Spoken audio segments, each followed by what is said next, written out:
Hello, welcome to Mom Games Badly. There are plenty of moms out there who are fantastic video gamers. I'm not one of them, but I still enjoy playing. I hope you'll enjoy hanging out with me while I play. Halloween's coming up, and I wanted to play something cozy. And is there a cozy Halloween game? I don't know. But I found this demo for a visual novel called TOUCHSTARVED, where you have options to romance monstrous men. And I said to myself, well, number one, let's avoid any copyrighted music, because the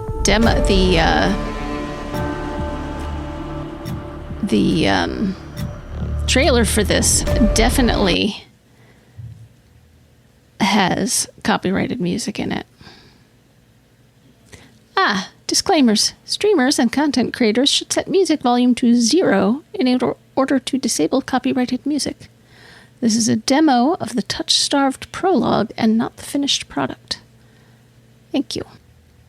Content warning. TOUCHSTARVED is intended for an older audience. It contains mature content that includes, but is not limited to, horror, graphic violence, strong language, alcohol and drug references, injury, and dismemberment. Player discretion is advised. If you accept the content warning, please click to proceed. Tutorial. In TOUCHSTARVED, your choices matter. The decisions you make may result in unique dialogue, interactions, or even choices in red text, which contain exclusive content. Try playing through the demo more than once and choosing different options. You might even uncover a secret ending. And remember, there are no wrong choices, only interesting ones. Choose wisely and save often. Controls: left click, progress text and dialogue, mouse wheel up, rewind text and dialogue, mouse wheel down, progress text and dialogue, spacebar hide the UI, press space again to bring it back. Well, pretty simple. Choose your name. I guess I'll go with what I used for... I was going to say for Slay the Spire, but... Can I... This may break the romantic illusion a bit. Choose your pronouns. Okay. Hold on. We need options. Sound. Music volume 0. Okay. We'll turn the master volume down a bit. This world began to unravel long before you were born.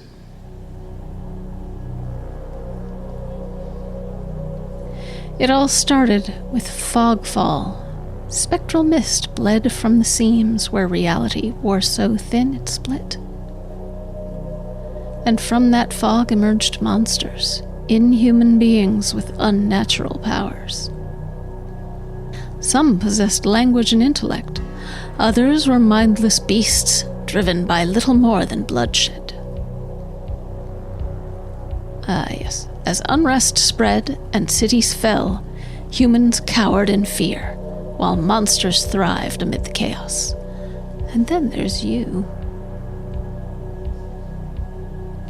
You don't know what you are, but one terrible truth is certain. You were born cursed, with hands that alter the minds of those you touch. Choose your backstory. Ooh, okay. The Unnamed, a fallen oracle. You were raised as an oracle in a remote temple. The priests claimed your touch bestowed enlightenment, but a visiting mage revealed your curse for what it is. Spurred on by the mage's word, you fled in search of the cenobium. You regularly experience unnatural premonitions that rattle your body and soul. An innate sixth sense gives you a heightened awareness of hidden supernatural presences. The Exile, a solitary survivor. You were exiled to a life far from civilization. Your only kinship was with an elderly hermit who taught you how to survive in the wild. He lost his life in search of a cure for you, but left you with a final lead to pursue the cenobium. You're a seasoned survivalist, well-versed in deciphering soulless behaviors. You've gained fluency in various languages and an uncanny intuition for detecting danger. The alchemist and abandoned mage. An exiled cenobium mage took you in as a child, raising you as her apprentice. She seemed to take pity on your curse, but you discovered that she was cultivating you as a test subject. You fled to the cenobium seeking a cure. You're an experienced spellcaster with an encyclopedic knowledge of alchemy, spellcraft, and history. With a little observation, you can identify the subtle effects of magic.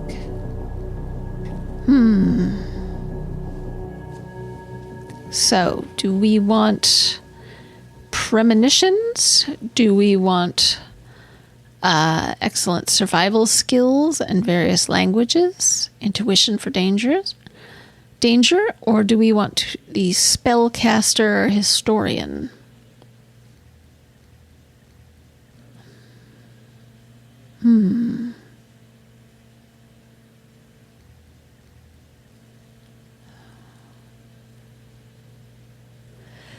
Let's try the exile. Seasoned survivalist, well-versed in deciphering soulless behaviors, fluency in various language, in uncanny intuition for detecting danger.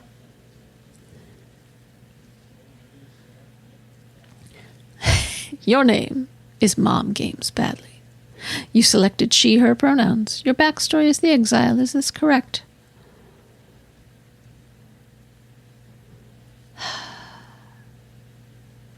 The mom game is badly going to be really bad for the romance. All right. I'll use what I use for Slay the Spire here. Her name is Noemi. You selected she, her pronouns. Your backstory is the exile. Is this correct? Sure. The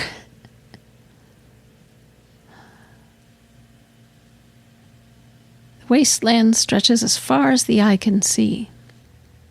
There's nothing out here but death, the ever-present stench of decay, and countless sun-bleached bones cast like seeds across the barren land. I could say death doesn't scare me, but honestly, I'm desperate. It's been 2 weeks since I joined a caravan bound across the wastes. Finding a group that would accept me was a trial in itself. I can hide my hands and deflect probing questions. But sooner or later, people always suspect something strange about me. As rations grew sparse and canteens ran dry, tensions rose.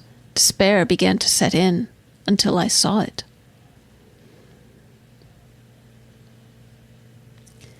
Eridia, the city of knowledge. One of the last bastions of humanity left in the world, and home to the famous academy called the Cenobium. All the world's knowledge gathered in one place. If there's anywhere I'll find a cure for my curse, it's there.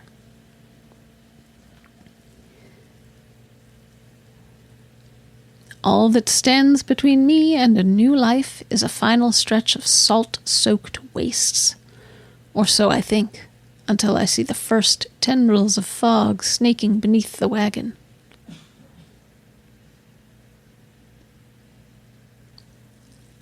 Hushed voice.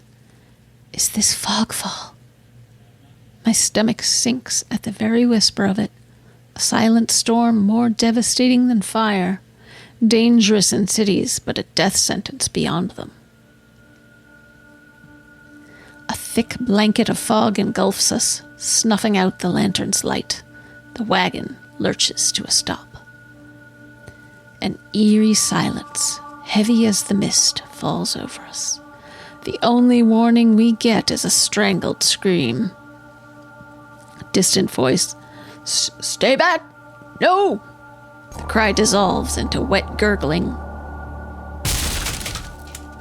Then the wagon violently pitches to the side. I hit the ground hard, the air punched from my lungs.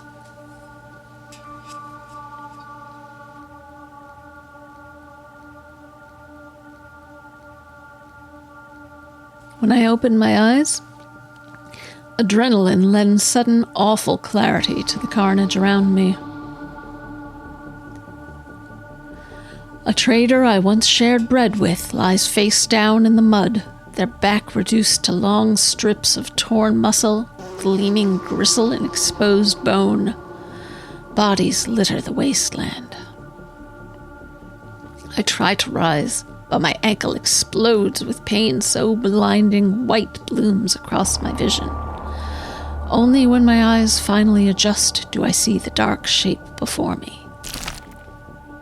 A soulless stoops over the twisted form of a caravaneer. I freeze, but it swivels its head. A dozen bulging eyes twitch in my direction and blink as one. In that moment, I sense its gnawing hunger, an emptiness that cannot be filled no matter how much blood and flesh it consumes. The soulless lets out an ear-splitting shriek and charges me. I instinctively duck to the side and the beast barrels past, vanishing into the mist. A horse screams in the distance. I need to move now. If the soulless finds another victim, it won't be focused on me. At least, not right away. Run for the city, head towards the wagon.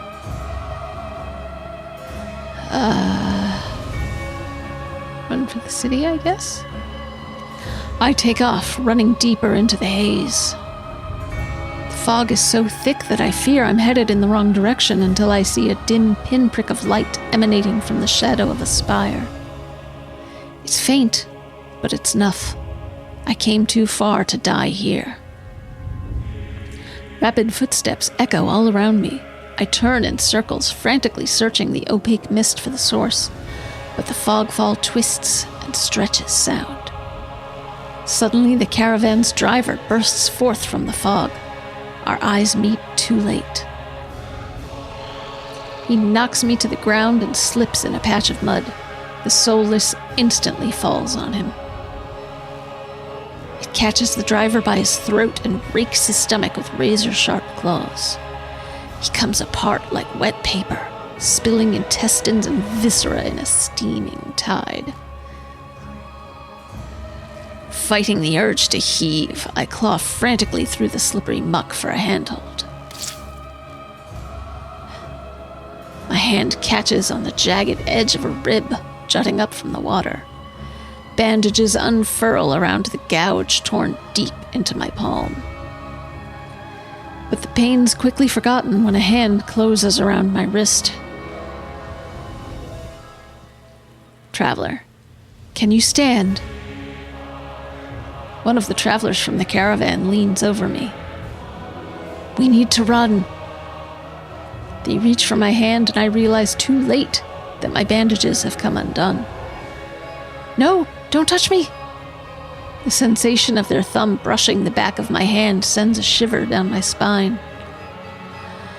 All it takes is one touch, and in the space of a breath, my curse takes hold.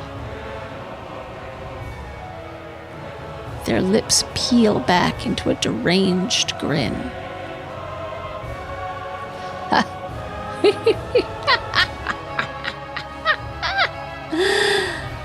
No. I've seen this face countless times before. This is my curse, madness of my own making. Their grip on my hand tightens until pain radiates from my knuckles. Let me go! Suddenly, clammy hands crush my throat, choking off my breath. Die! Die, die, die, die, die, die, die! Spit bubbles at the corner of their mouth and flecks my face. The edges of my vision darken as my lungs shriek for air. Scream for help, fight them off. Well, I mean, it's gonna be hard to scream if I've got no air in my lungs.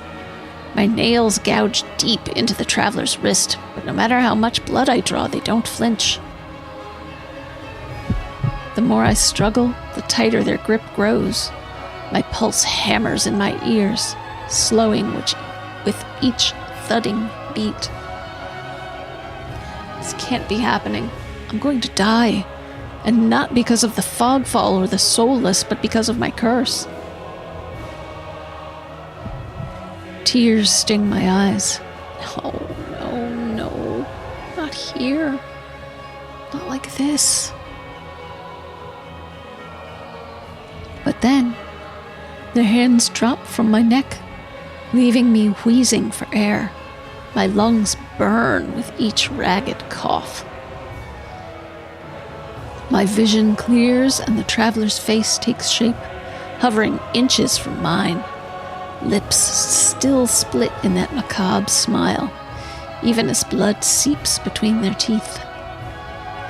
They give one last shuddering breath, then slump over the claws hooked through their stomach. The soulless shoves the body aside, its glowing eyes narrow as though grinning.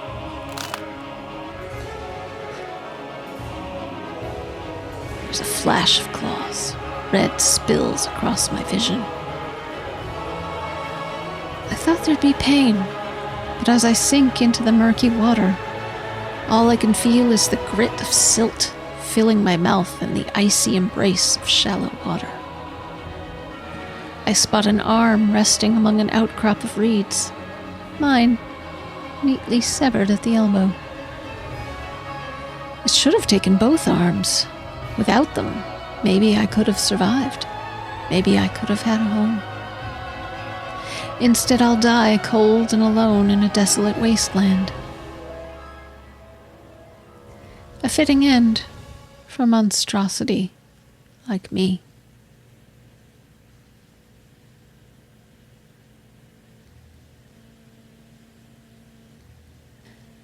If this is death, it's not as bad as I feared. The cold is gone, as is the choking stench of bog water.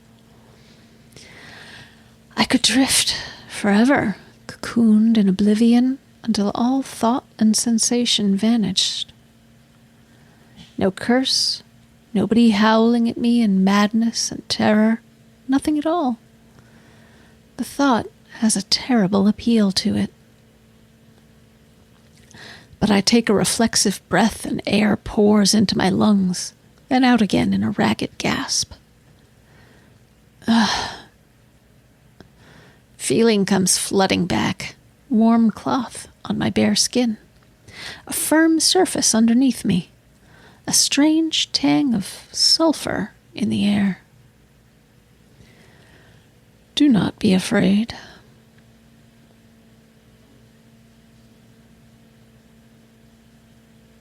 I twist my head toward the voice. Tears flood my bleary eyes at the bright glow of lamplight. Try not to move. The voice is calm, steady, and commanding. But more importantly, it's a stranger's voice. One thought cuts through my mental fog. I have no idea who this is, and I'm completely at their mercy. Stay away from me. My words come out in little more than a creaky whisper. I clamp my mouth shut, hating how weak and helpless I sound. No. Who the hell is this? Sit up, lie back down. Well, let's try to sit up. I manage to push myself up on one elbow, but my head swims and my surroundings give an alarming lurch. A stubborn patient. I don't have the strength to dignify that with a response. Instead, I pull the sheet up higher and wipe my eyes until my vision clears. The stranger towers over my prone form. Warm light limns his pristine medical coat. I instinctively shrink back, and that's when I realize that I'm completely naked except for a thin linen sheet. Oh. What a predicament. Naked, lying on a low cot with a pair of sharp golden eyes watching my every move. The man's gaze flickers to my exposed, unbandaged hands. I plunge my hands under the sheet, although it's too late. He must have noticed what they look like. Strange, cursed, inhuman. I brace myself for his inevitable disgust, but his courteous smile lingers. He just watches in placid silence as I struggle to make sense of my surroundings.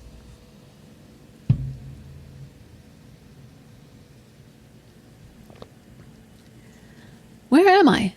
Who are you? Be calm. You are safe here. Doctor. Okay. Whoever this is, he clearly has no idea who or what I am. I suppose the old hermit protected me as best he could, but that time was short-lived, a lonely reprieve shattered by his death. I've never felt safe anywhere or with anyone since. I scowl, pulling the sheet protectively around myself. Where are my clothes? The man's golden eyes narrow slightly. A sharp sigh rustles the papers in his hands.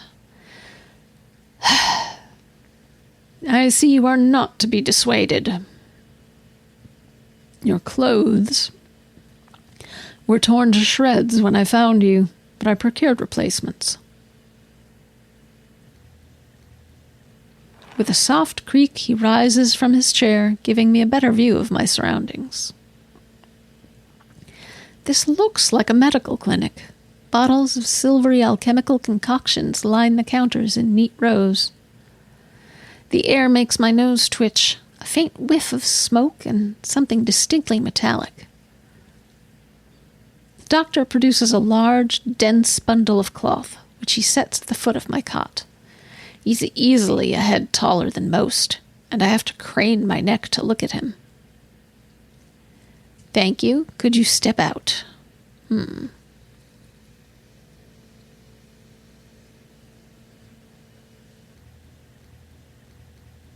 How assertive do we want to be here?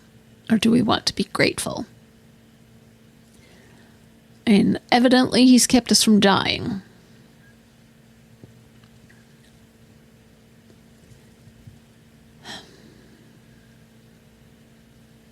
I don't know, I suppose if we're in exile, we're not used to people being around, we'd probably ask him to step out.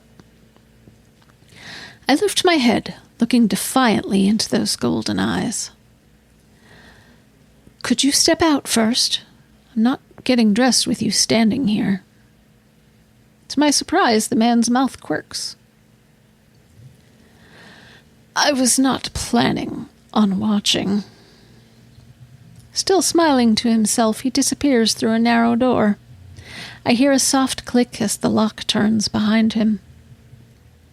When I don't hear any more footsteps, I reach for the bundle of clothes. An itch on my elbow stops me short. I reach down absently to rub at it, then freeze when my fingers meet a neat line of stitches. I know what I saw. That beast took my arm clean off. And yet, the limb shows no sign of injury, apart from the black stitches poking through my skin. I gingerly flex my fingers, feeling my heart race at the sensation. This is impossible. I should be dead, or at the very least gasping out my last breaths.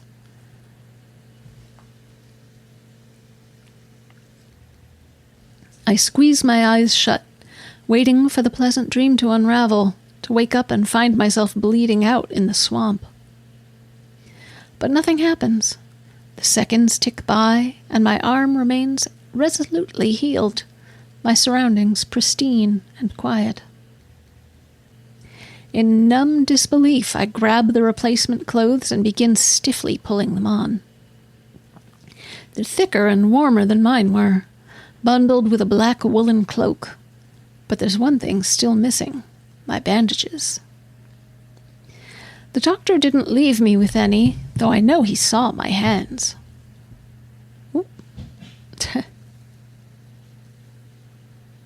I slide off the bed and take a few unsteady steps toward one of the drawers.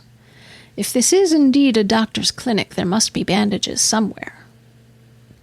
I start opening drawers at random, and of course that's when the door swings open. "Are you looking for something?" I whirl around, clutching a thick roll of clean bandages. I try to step back from him, but my legs bump against the cot. "Your caution is understandable, though if I meant you any harm, you would know." That doesn't make me feel better in the slightest, but he makes no move toward me, so I quickly wind the bandages around my hands. The glowing scars and mottled skin disappear under a layer of clean white cotton. "May I ask why you need additional bandages? I can help if you tell me what ails you." I doubt it. Traveling to Iridia was a gamble born of desperation rather than hope. Nothing has come close to curing my curse. And yet, my left arm twitches, the arm that was severed before my very eyes. The doctor's unblinking gaze follows my every move. It's clear he won't drop this without some sort of answer.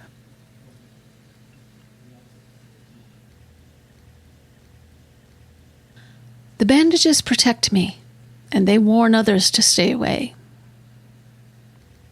I've tried every way of covering my hands, and this way works best. Most people avoid touching me as soon as they see the bandages. An illness, then? Or a less mundane affliction spread by contact? I flinch. He doesn't even sound surprised, and that's far too close to the truth for comfort. Glare at him. Decline to answer. Well, it's personal, and I don't really want to get into it. I have treated every affliction under the sun. I may have answers that you do not. An involuntary snort of laughter escapes me. Where would I even begin? Would he even believe me if I told him?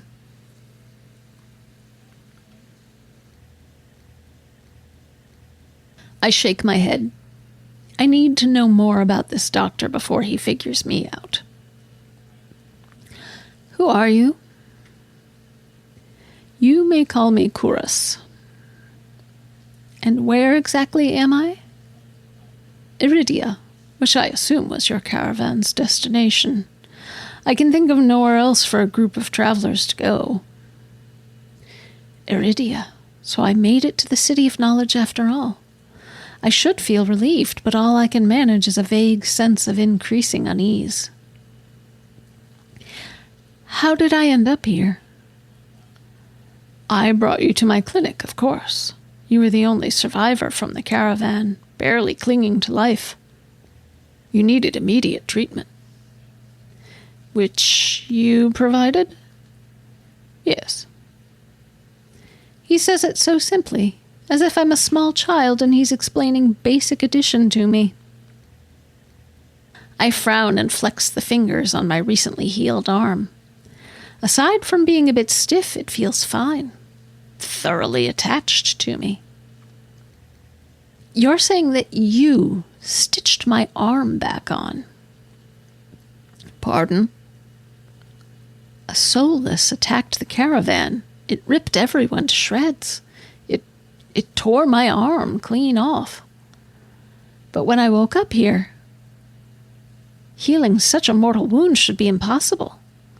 Either this man is lying or in possession of power beyond that of mortals. Neither option is particularly comforting to me. The doctor, Chorus, pinches the bridge of his nose. He sits back down in his chair, quiet, for a long time. I do not know where you came from, but Iridia is the city of knowledge and deadly secrets alike. Information is power, and one should not give or receive it freely. Since you refused to divulge your secrets, I will not divulge mine. I do not even know your name. You are new to Aridia, so I will overlook this specific breach of etiquette. Do not expect others to extend the same courtesy. Do you understand? He glances at my freshly bandaged hands. Loath though I am to admit it, he has a point. I am a complete stranger to him, yet he saved my life. I take a deep, steadying breath. This time when I speak, I sound a bit more like myself. Noemi. My name is Noemi. It is a pleasure to meet you, Noemi. There's a little more warmth in his smile, his polite demeanor back in an instant. Thank you for saving me. Why did you save me? Let's go with thank you this time. Thank you for saving my life. I chance a smile in return. Even if he won't explain how he did the impossible, there's no doubt in my mind that I'd be dead if not for Chorus. Think nothing of it. I'm not sure if he's just being excessively courteous, but his words only raise more urgent questions. I have to ask, why did you save me? You don't know me. The question seems to startle Chorus. I could hardly leave you to die in the wastes. Assisting those in need is the very essence of a doctor's duty. I've never met a doctor who also handed out free clothes. My fingers find the edge of the cloak. There's a subtle but delicately embroidered pattern around the hem. I try not to think about what price Chorus might demand for such well-made clothes. No, I suppose not. Forgive my presumption. I rarely come across such a fascinating patient. I blink. What did he just say? I simply meant that few would cling to life so resolutely, or brave such a perilous journey to Aridia. I could not help being curious about you, Noemi. His voice dips to a soft murmur, and he abruptly looks away from me. You're pretty curious yourself. I don't know what to say to that. You're pretty curious yourself. Am I? Well, I haven't forgotten about my arm. I wiggle my intact fingers at him. Oh, good God. I'll be blocking that out.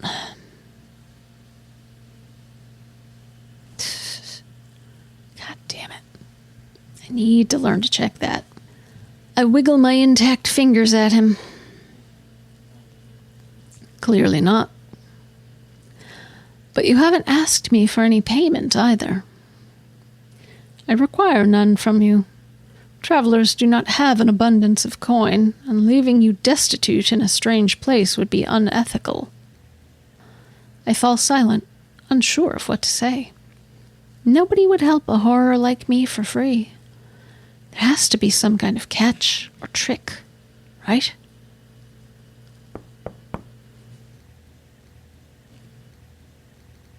A loud knock at the front door stops our conversation cold and spares me from having to say anything else. Duty calls. Unfortunately, you are not my only patient today. The knocking grows more insistent, and Chorus lets out a tired sigh. Please wait. Though he says it quietly, the clamor on the other side of the door abruptly stops. Do you need anything before you leave, Noemi? Oh. Between the soulless attack and my miraculous survival, I'd almost forgotten why I came to Aridia in the first place. I need directions to the Cenobium. The Cenobium. The look on his face is downright chilling. He pauses, choosing his words with cold deliberation when he speaks again. Whatever you seek, it is very unlikely you will find it there. The cenobium's gates open for precious few visitors, and even if they opened for you, you would not like what you found inside. My heart sinks. Is he saying that I came all this way for nothing? Risked life and limb for nothing? No, it can't be. I've only just arrived, and Iridia's the largest city still standing. There has to be a cure for me here. Then if not the cenobium, where would you suggest? Do you know anyone else in Iridia? I shake my head. Then I suggest a local guide. Head to the Wet Wick and ask for Leander, the leader of the Adderstone. Excuse me? The Wet what? The Wet Wick. He sounds deeply unamused. Follow the Adderstone postings. They are difficult to miss. When you meet Leander, tell him I sent you. That isn't much to go on, but Chorus points toward the back door. You will be safe so long as you do not draw attention to yourself. That's easier said than done. I've always been a magnet for the worst sort of attention. If you require my assistance, you may return whenever you wish. Though he's smiling, there's a note of finality in his voice. Resigned to my dismissal, I slip out the back door.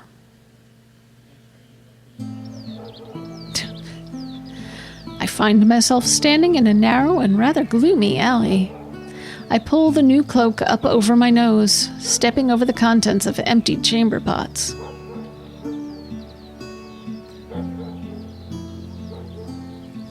Okay. Something weighs heavily inside one of the cloak's pockets. My coin purse.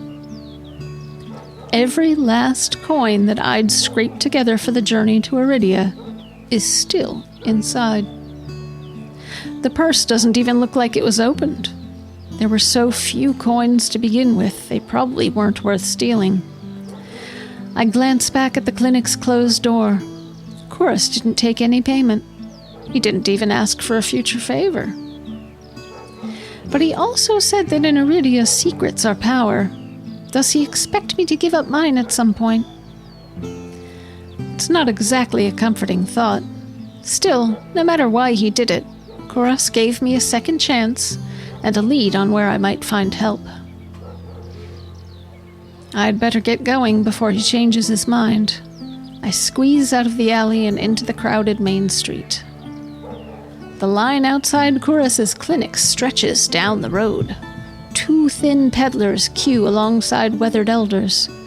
If any place is in desperate need of a free clinic, it's this one.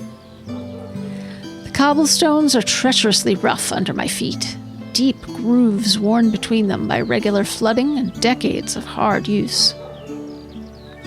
I knew Iridia was a river city, but I didn't expect it to look so eroded. The buildings are tired and dilapidated, all crammed together in narrow streets. A child darts by, clutching something greasy wrapped in paper. The smell of fried food drifts over to me, and my stomach gives a faint gurgle. Vendor. This morning's catch, fried up, hot and fresh. Not too many eyeballs today. Fog-mutated catches are always a gamble, but beggars can't be choosers. I duck under the stall's grubby awning. A large fish leers up at me, its 3 bulging eyes still visible through the thick layer of crispy batter. The vendor gives me a gap-toothed grin. What's the cheapest thing you've got? The vendor points at a metal basket of what looks like long strips of savory fried dough. Fresh long, lads. 3 copper apiece. Don't burn your mouth. I take the coins out, counting them gingerly. At this rate, I might not even be able to afford dinner. Reluctantly, I drop the payment on the counter and take my meal. 2 streets later, I pass under a wrought iron archway, adorned with dangling garlands of red and pink lilies. The buildings in this quarter are a dizzying riot of color, painted walls and tinted glass everywhere I look. Sheer red and pink curtains flutter in open doorways. Musical voices call out invitingly. Incense mingles with the pungent scent of flowers, barely covering the salt and musk of warm bodies. This must be Iridia's entertainment district. I'm polishing off my food and dusting the crumbs from my hands when I spot a poster. It features the silhouette of a smiling man wearing a single dagger-like earring and the words, "The Adderstone," printed above his head. If Leander is the leader of the Adderstone, then the face printed on the poster is likely his. I follow the line of identical posters around a corner and nearly hit my head on a precariously dangling wooden sign. Looking up, faded orange letters read, "The Wet Wick." The facade of the building looks like it's seen better days, but I hear faint music and laughter coming from inside.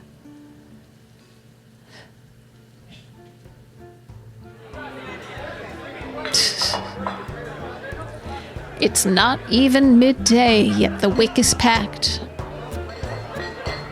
A loose collection of Iridians crowd the bar, taking up the tables and gathering in the spaces between.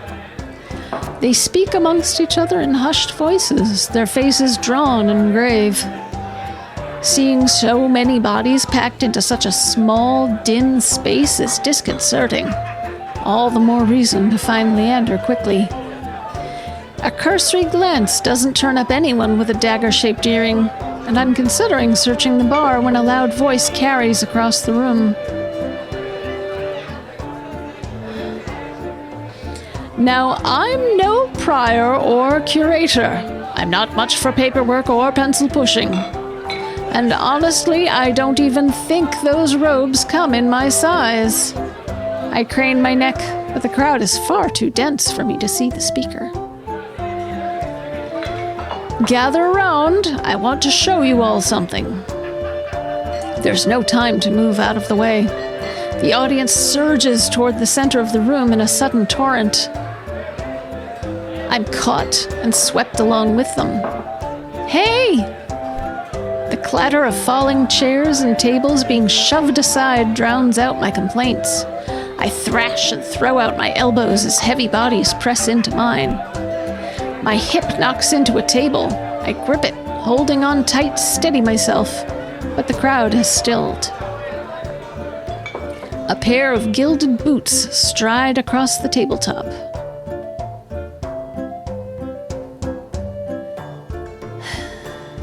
If you want nothing but guidelines, impractical policies, and needless bureaucracy, you know where to go.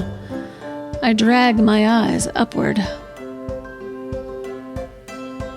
A man towers on the table in front of me, arms spread as he addresses his rapt audience.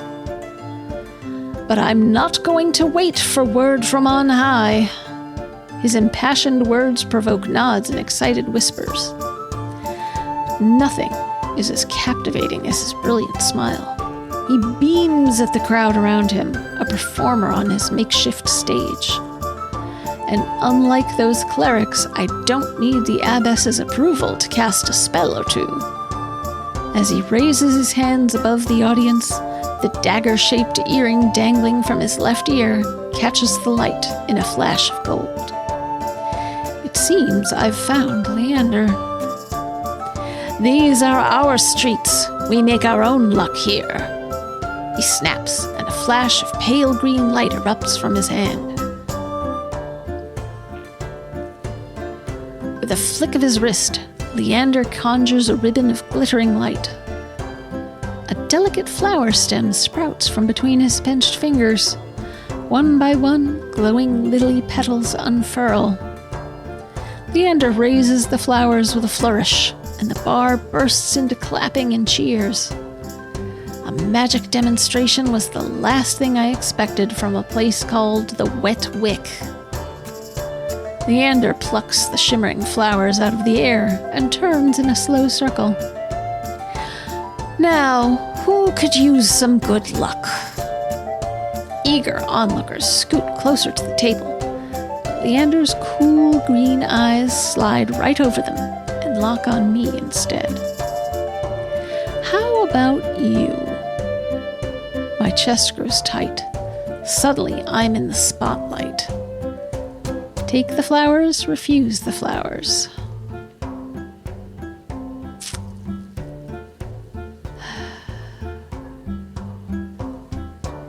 Is this...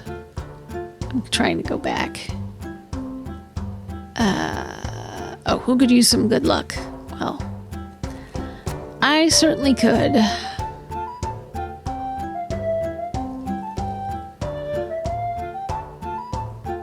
Why don't we save here as an option?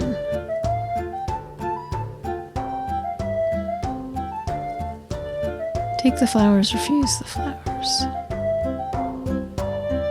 I'm going to refuse because I would have to reach with my hands.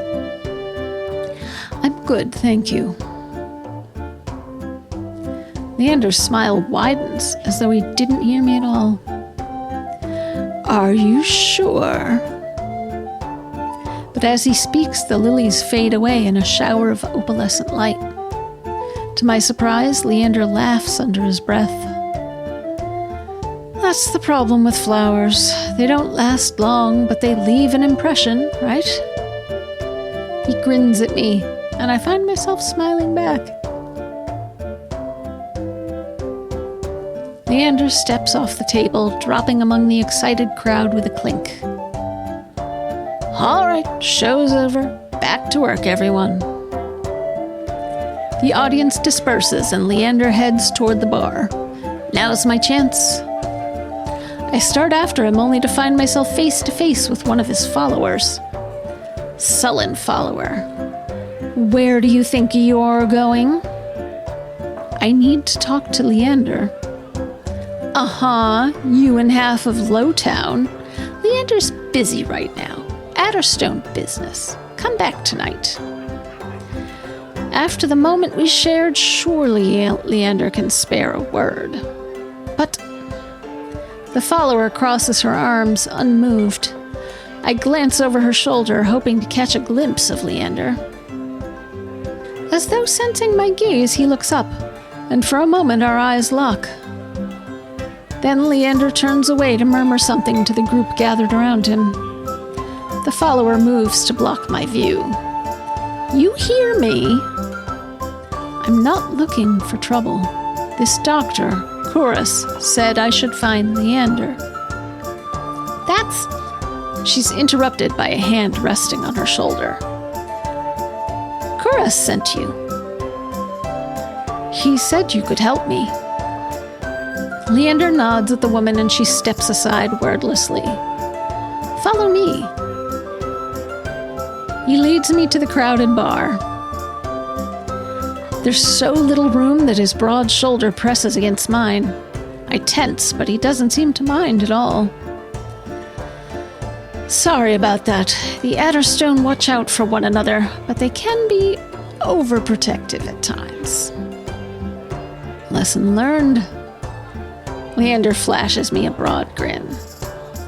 You're new to Iridia, aren't you? He says it with genuine air of curiosity. Do I stick out that much? No, but I'm certain I'd remember seeing a face as lovely as yours around Lowtown. My eyes drop to the polished countertop. I'm not used to flattery, and being this close makes eye contact difficult. As if on cue, the bartender approaches us. What'll it be? Surprise me, and add anything my friend wants to my tab. I'll have what he's having, water's good. Oh, I'll have what he's having. I'll have what he's having. While the bartender leaves to fix our drinks, Leander leans his elbows on the counter. His sleeves ride up, revealing a long, raised scar. I catch myself following its winding path across his forearm. Leander's eyes wander over me in return. When they lock on my bandaged hands, a bitter taste rises in my throat. Here come the questions. Is there any chance Kura sent you here for cheap drinks or barely edible appetizers? No. He pushes his hair back from his forehead, sighing when it immediately falls back into place. That's the doctor for you, always business. I'm not sure he even knows how to relax. The bartender returns with a pair of glasses. I raise mine and give it an experimental sniff. It smells faintly yeasty, like beer, but with an undercurrent I can't quite place. A quick sip confirms my worst suspicions. It's awful. Briny and sour, with a distinct hint of pickle flavoring. Beside me, Leander takes a deep swig from his glass. So, how can I help you? I need to get to the cenobium. As soon as the word cenobium leaves my mouth, the group standing nearby falls silent. From the wary looks thrown my way, it's clear I've broken some taboo. It had to be the cenobium. Leander pushes away from the counter. Let's continue this conversation outside. I rise to follow him. Leander leads me into an alleyway tucked behind the wet wick. Layers upon layers of frayed and faded Adderstone posters plaster the walls. Seeing them side by side, the resemblance between Leander and his printed likeness is impressive, if abstract. Kurus didn't send you here to ask for a personal escort to the cenobium, did he? From his tone, he already knows the answer. No, he suggested that I reconsider. Yet here you are, asking about a guide anyway. He looks at me expectantly. I don't want to tell him about my curse. The less people know about my monstrous capabilities, the better. Thankfully, Leander takes my reluctant silence as an answer. Are you aware of Iridia's particular currency? Information's worth its weight in gold here. I don't much care for outdated traditions, so I'll be completely honest. The cenobium won't help you. They're more likely to torture you than lend you a hand. But the cenobium's supposed to be a place of learning, a sanctuary. The cenobium has always been heralded as the last bastion of human knowledge, a shining beacon of hope in a fading world. If any place held answers, it would be the cenobium. That's why I came here. Leander nods patiently. You're not the first person to fall for their propaganda. I grew up idolizing the cenobium. I wanted nothing more than to join their ranks, to learn magic from the best, to make a real difference. I was young and blinded by the legends and the legacy. I was so damn naive. He shakes his head.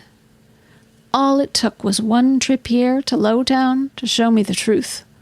Unless you've got a heavy purse or high-born blood, the cenobium doesn't give a damn.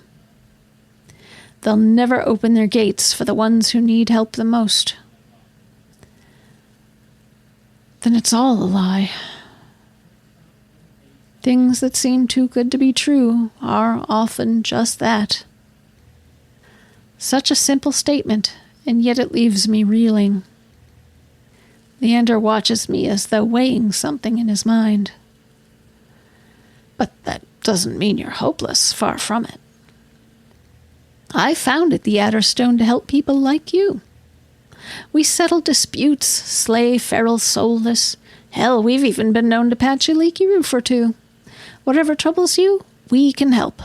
Free of charge. I'm shaking my head before he's even finished his speech. My patience is wearing dangerously thin. I appreciate the offer, but my problem can't be solved by a group of good Samaritans. To my chagrin, Leander doesn't look remotely surprised. Then you're looking for help with something serious, something not even Chorus could crack. It must be a truly remarkable problem if you came all the way to Iridia searching for help. Tell me, how can I help you? Leander may not work for the Cenobium, but he is a mage, a powerful one if his demonstration earlier is any indication. Indecision gnaws at me. I don't know if I can trust him, but it's not like I have any alternatives. We could go talk to the doctor. I hate to admit it, but this might be my only path forward. My confession comes out in a strained whisper.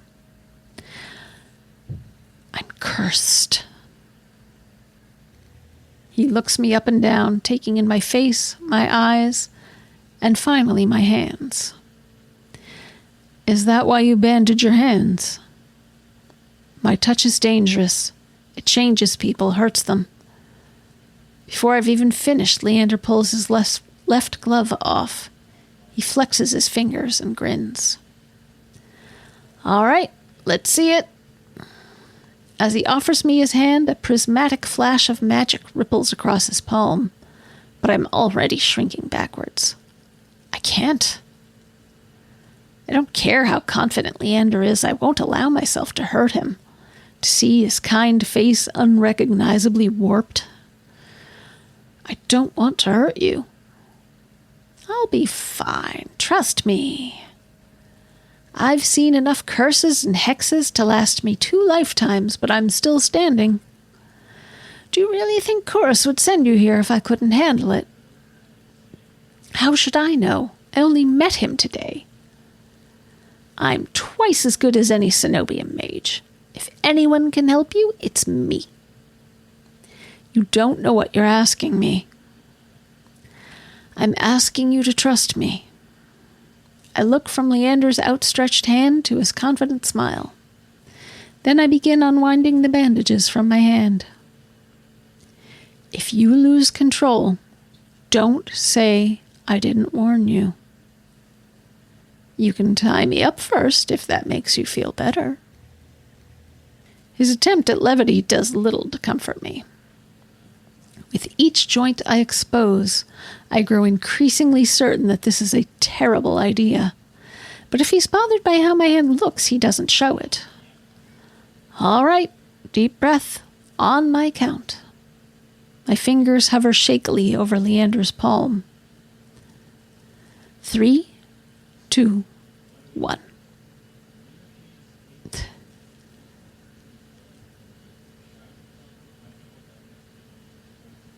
All right, let's save. Hold back or touch. Let's find out what happens. I tap his palm once, as quickly as possible. It's barely more than a brush, but that's all it ever takes. Heart racing, my eyes dart to his face, but Leander only smiles gently. See? Can't be. When I reach for his palm again, Leander catches my wrist before I can pull back. I told you, there's really nothing to worry about. He trails off when my thumb grazes the soft skin of his inner wrist. I search Leander's face for traces of madness, but his eyes remain a clear, soft green. Neither of us speak as I trace the contours of his palm, lost in an awareness I wasn't anticipating. It's not as though I've never been touched before. My curse only extends to my hands, and desperation spurs creativity. But all that pales in comparison to this. I've never experienced such intimacy. My fingers, long deprived by years of bandaging, pick up every single detail.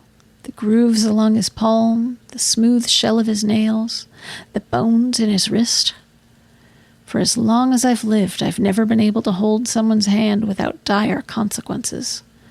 I never realized what I was missing. While Leander's pulse is steady, mine hammers, as fear gives way to excitement. Keep touching him or let him go.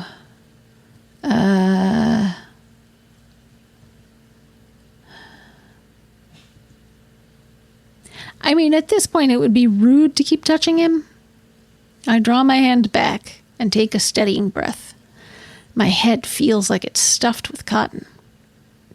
Habit alone guides me through the motions of rewrapping my hand, although my fingers tremble too much for the bandages to lie flat. I can't believe that worked. I've really forgotten my manners. May I ask your name? I'm Noemi. Noemi, this curse of yours is unlike anything I've ever seen before. I can tell you're careful, but it's best you kept this between us. Are you staying in Lowtown? I pause. Room and board was something I'd yet to consider. I don't know. Let's get you properly settled then. The wick is noticeably quieter. Without their leader, most of Leander's followers have dispersed, or in a few cases, fallen asleep beside their drinks. Got any rooms left, or did my lot grab them all to sleep it off? The bartender, who I now realize doubles as an innkeeper, slides a key onto the counter. The usual room? Leander's laugh sounds slightly strained. No, not today. This is just for my friend, Noemi. Right. Stay as long as you like. You two have fun. Have fun? Leander clears his throat, then holds the key out to me. I hesitate. My coin purse barely holds enough for a day's worth of meals, let alone a room. How much do I owe you? Nothing. My treat, since you shared your secret. Food, drink, a warm bed, anything you need. Carefully, I take the key from him. It's small but heavy in my palm. I never expected to have a warm bed in Iridia, let alone free meals. The thought of an entire room to myself seems unbelievably luxurious. Thank you. Iridia's twice as dangerous as it is wondrous. Be careful out there. And if you need a reprieve from what haunts you, come find me. I nod, taking one last look at the gleaming bronze key before tucking it into the pocket of my cloak for safekeeping. Leander gives me a friendly wave before returning to the bar.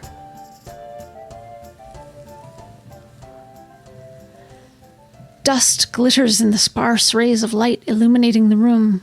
The furniture is tired, the walls cracked, and a large, lumpy bed serves as the centerpiece. I can't remember the last time I slept in a bed, and I never imagined I'd sleep in one tonight. When I collapse onto the bed, the springs let out shrill squeaks. Finally, I can allow myself to rest. My eyes fall shut before long.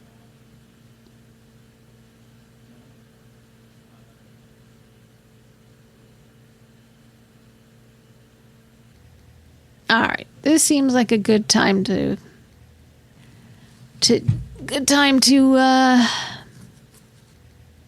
save and call it for now. It's a little late. I need to go to bed.